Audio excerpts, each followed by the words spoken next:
इतनी रात गए इस मौसम में? कौन है जो हमसे मिलने पर इसरार कर रहा है? सरदार, नाम नहीं बताता, बीवी साथ है और लगता है लंबी मुसाफत तय करके आया है।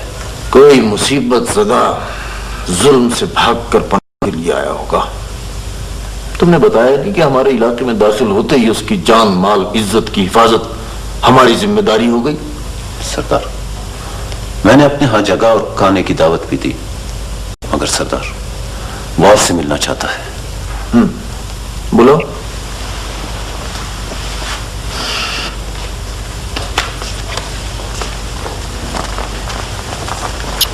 अस्सलाम वालेकुम। वालेकुम अस्सलाम। वशात वजना में बह। मेहमानों के आराम और खाने का बंदोबस्त करवाओ।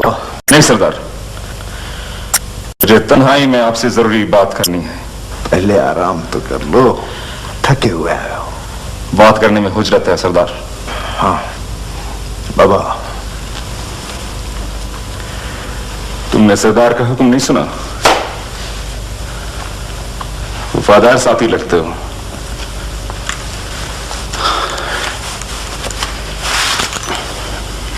सरदार,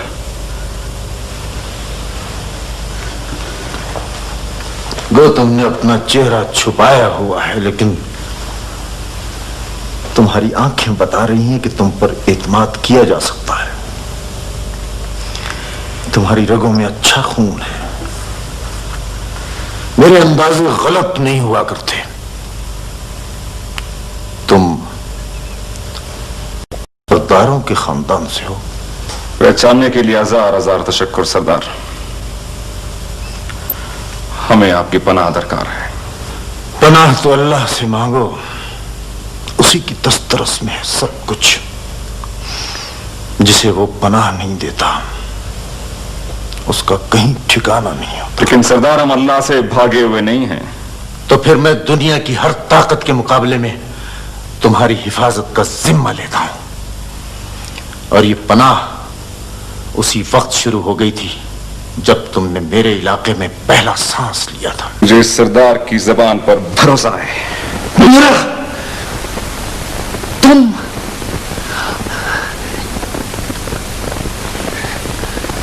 ये ख्वाब नहीं, मगर ये कैसी हकीकत है। क्या मैं यकीन कर लूं कि बलोचों ने गैरत को घर से रुखसत कर दिया? नहीं सरदार, नहीं। मेरे, आपके, हम सबके खून के हर कतरे में गैरत का समंदर है। और ये सिर्फ उस वक्त भी बाकी रहेगी जब पहाड़ अपनी जगह से हिला दिए जाएंगे और मां बेटे को पहचानने से इनकार कर देगी। बताएं, अपने कबीले के वकार के लिए मैंने कभी अपनी जान की परवाह की? वो तो सब ठीक है, लेकिन मैं अपनी आंखों को कैसे झुठलाऊं? मेरा भाई, मेरी जान का दुश्मन मेरे सामने बेकसी की तस्वीर बना खड़ा। तुम्हें इस हालत में देखकर मुझे खुशी नहीं, दुख हुआ है, दुख। तुम्हारी जगह कोई और होता तो मेरे लिए कोई नई बात नहीं थी, मगर एक ही दादा की औलाद होकर तुम इतने गिर जाओगे मैं कभी सोच भी नहीं सकता था। मुझे अब भी यकीन नहीं आ रहा। मैंने सारी बातें सुन ली हैं सरदार। शाहान, ये मैं जानता हूं सरदार, लेकिन ब्यूरोखार यहां। ये मत समझना ब्यूरो कि मैं अपनी पनाह वापस ले रहा हूं। खुदाए बुजुर्ग बरतर की कसम, मेरे कबीले का बच्चा बच्चा तुम्हारे लिए कट सकता है, मर सकता है, लेकिन मेरा दिल अब भी ये कहता है कि रातों रात यहां से निकल जाओ, चले जाओ यहां से, इससे पहले कि सुबह का सूरज में लोग तुम्हारा बदला हुआ चेहरा देखकर कहें कि बलोच चले जाओ यहां से। मैं आखिरी सांस तक किसी से ये नहीं कहूंगा कि तुम मेरी दहलीज पर पनाह के लिए आए थे। मैं तो अपने आप को भी दिलासा दे लूंगा कि ये भयानक ख्वाब देखा था मैंने। सरदार, अगर आपकी जगह मैं होता तो मेरी भी कैफियत आपसे मुख्तलिफ ना होती। तो फिर क्यों माथे का दाग बनाया इस पनाह को? हालात ने मुझे मजबूर कर दिया। मजबूर? ये बात तुम्हारे मुंह से अच्छी नहीं लगती। हालात अगर ऐसे बिगड़ गए थे तो मर गए होते। मौत तो हर दुख से आजाद कर देती है। सरदार, अगर मेरी जात का मसला होता तो यही करता, लेकिन मगर ये सब मजबूरियों के लफ्ज हैं। क्या मजबूरी थी तुम्हें? ये है वो मजबूरी, ये है वो मजबूरी। नकाब हटाओ अपने चेहरे से। कौन है ये ग्रानाज है, हाकिम कंदाहार शुजाउद्दीन जुन्नून की बेटी। जुनून की बेटी कोहराम की माड़ी में? ये एक तवील कहानी है सरदार। हाकिम कंदाहार ने किसी गलत फहमी की वजह से मेरे कत्ल का हुक्म दिया तो शहजादी ने अपनी जान की परवाह किए बगैर मुझे कत्ल से बचाया। इनकी इस जिसारत पर उनकी जान के लिए खतरा पैदा हो गया था, इसलिए मैं इन्हें अपने साथ लाया हूं। मैंने रास्ते में कदम कदम पर शहजादी की इज्जत और वकार की हिफाजत की है। ये ठीक कह रहे हैं सरदार। तुम्हारे ताक़ुब में आने वाला तूफान अब मुझसे गुजर कर ही चाकर तक पहुंचेगा। तुम्हारा हुस्न भी एक सच है और मेरा फन उसकी तशरीह। मेरी शायरी तो कुछ भी नहीं, अगर कुछ है तो तुम्हारा हुस्न या फिर उसका परताव।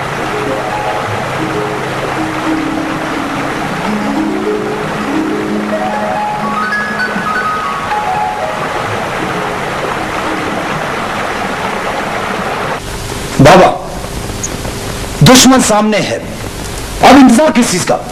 मैं तो कहता हूं सब हमला करना बेहतर रहेगा।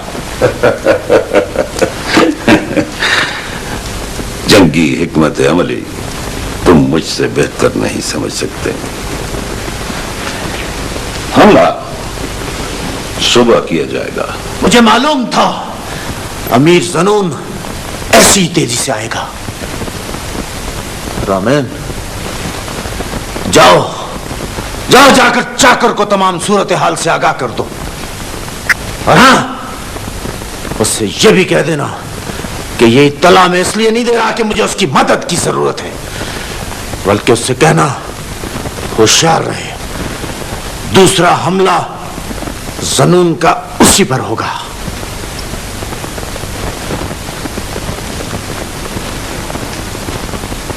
सरदार, मुझे इजाजत दें, मेरा जल्द वापस पहुंचना बहुत जरूरी है।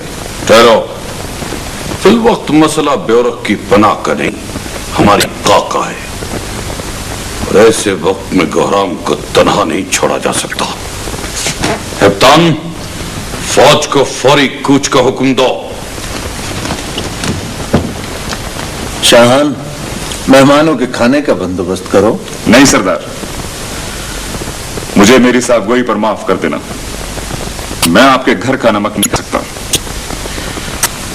आज वक्त और हालात ने हमें एकजा तो कर दिया है, लेकिन कल का क्या पता, शायद आने वाली कल मुझे फिर आपके खिलाफ तलवार उठानी पड़े, क्योंकि कुतुब नुमा का रुख हमेशा शुमाल की तरफ होता है।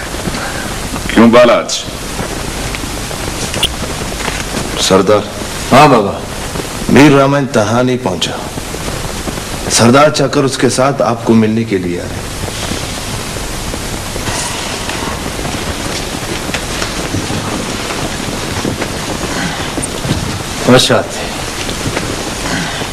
मिल